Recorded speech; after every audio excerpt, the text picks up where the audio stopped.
Is it true that the final act of our life is death? If so, shouldn't we strive to approach it with the utmost grace? Through the spiritual practices we offer, you can live blissfully and die blissfully. Those who are initiated into these practices are encouraged to smile in life and, more importantly, smile in death. We are not the first to be born on this planet, nor will we be the first to die.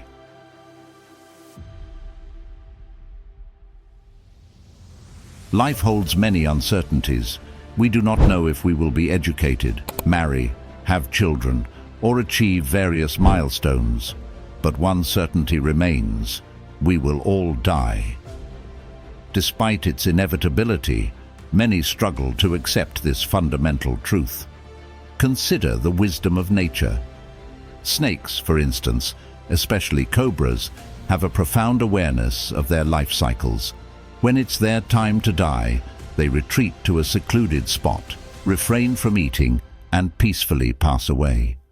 This awareness is a lesson in embracing the natural conclusion of life. Every life form, including humans, possesses an innate consciousness about its existence and its end. While we do everything to preserve life, we must also respect when it chooses to leave. This respect extends beyond the physical body, acknowledging the life force that transcends our individual identities and experiences. Understanding death is not about morbidity. It's about recognizing the seamless flow of life and death as one continuous process. In yogic science, every inhalation is a birth, and every exhalation is a death. The cycle of breath mirrors the cycle of life, emphasizing the fragility and preciousness of each moment. Our modern world often clings to life through medical interventions, sometimes prolonging suffering rather than facilitating a peaceful transition. Is it truly meaningful to extend life by a few months in pain and misery? This reflects our ignorance of life's nature and our fear of the unknown. A spiritual dimension in life offers a stable foundation beyond the physical and psychological realms. It provides a deeper understanding and acceptance of life's transient nature. When this spiritual aspect is lacking, even those who lived well can face death with confusion and distress. We advocate for simple spiritual practices that do not require extensive commitment or intellect. These practices enable you to live and die blissfully. Even if you do not live blissfully, at least aim to die peacefully. Every human being deserves this. Acquiring a spiritual process in your life ensures that you are not solely dependent on the physical and psychological aspects, which are bound to fail. When the time comes, having something beyond the physical to hold on to is crucial for a serene departure. Ultimately, if you can smile at the moment of death, it signifies a life well lived, with a degree of mastery over life's situations. It shows that you were not entangled in the drama of existence, but were aware and accepting of the transient nature of life. So, as we journey through life, let us embrace its fragility and live each moment gracefully. And when the time comes, let us die with a smile, acknowledging the beautiful dance of life and death. Remember, those initiated by wisdom directions must smile in life, and they must definitely smile in death. Now, let me share a story that beautifully illustrates this philosophy. One day, a woman named Kisaku Tomi lost her young son just a few days after her husband had died. Grief-stricken and in despair, she clung to the hope that somehow her son could be brought back to life. Hearing that the Buddha was in town, people suggested she seek his help, saying, "Don't cry and don't weep. Take your child to the Buddha. He is so compassionate. Perhaps he can revive him." Desperate and full of hope, Kisaku Tomi rushed to the Buddha with her son's lifeless body. The Buddha looked at her with great compassion and said, "Yes, I will revive him, but you must fulfill one condition. "I am ready to give even my life," she replied. "Say any condition, and I will fulfill it." Buddha smiled gently and said, "It is a simple condition. I never make big requirements, only small ones. Go into town and bring me a few mustard seeds. Just remember one thing. The mustard seeds must come from a house where no one has ever died."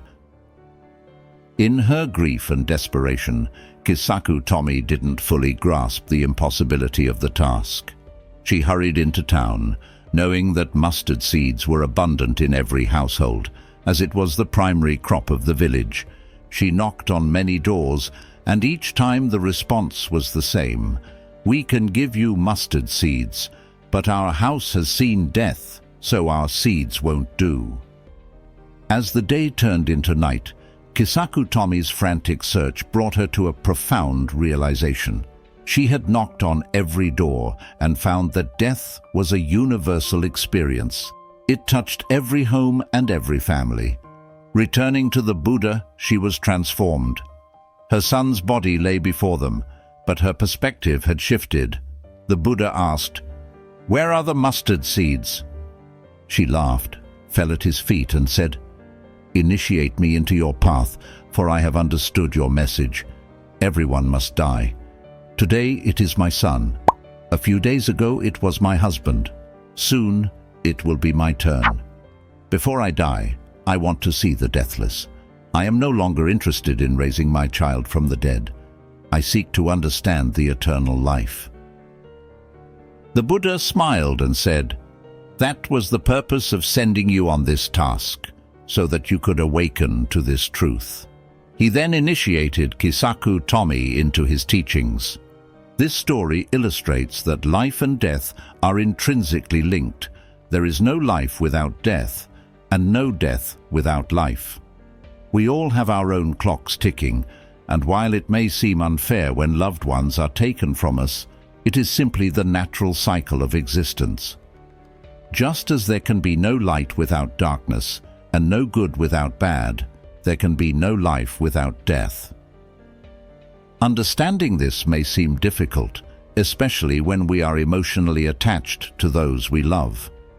Life is a beautiful journey, and we should cherish every moment with the people we hold dear.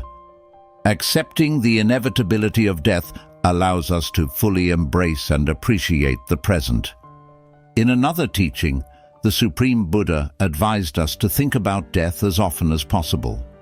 He taught that we should constantly remind ourselves, "I am liable to death. I am not exempt from death." This teaching emphasizes the importance of reflecting on our mortality throughout the day. Does this constant awareness of death make our lives miserable? Absolutely not. In fact, understanding the reality of our limited time on Earth can be profoundly liberating and motivating. When we acknowledge the inevitability and unpredictability of death, we realize how precious our time is. Death can come at any moment, and this awareness can inspire us to live more mindfully and meaningfully. Knowing that our time is limited encourages us to focus on what truly matters, to add value to our lives, and to avoid wasting time on trivial or harmful activities. For instance, if you're about to act out of anger, reflecting on your mortality can prompt you to reconsider. If you died at that moment carrying anger and hatred, it would only harm your spiritual journey. This awareness motivates you to cultivate virtues like compassion, forgiveness, and kindness, leading to a more fulfilling and peaceful life. The Supreme Buddha's teaching to reflect on death is universal, transcending gender, religion, and cultural differences. It is a fundamental truth of human existence that can guide us toward a better life. So, don't fear thinking about death. Embrace it as a tool for self-improvement and enlightenment. Each morning, when you look in the mirror, remind yourself of your mortality. Ask yourself, if today were my last day, how should I live it? Should you hold on to anger and resentment, or should you forgive and love those around you? By constantly reflecting on death, you free your mind from negative emotions and are motivated to do good. You become more compassionate and kind, understanding that each moment is precious. Remember, thinking about death won't make your life miserable. Instead, it will inspire you to live a more meaningful and virtuous life. So, reflect on your mortality regularly and let it guide you to a higher, more fulfilling existence.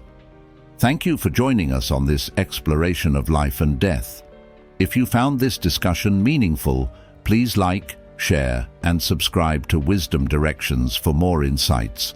Until next time, live blissfully and embrace the journey with a smile.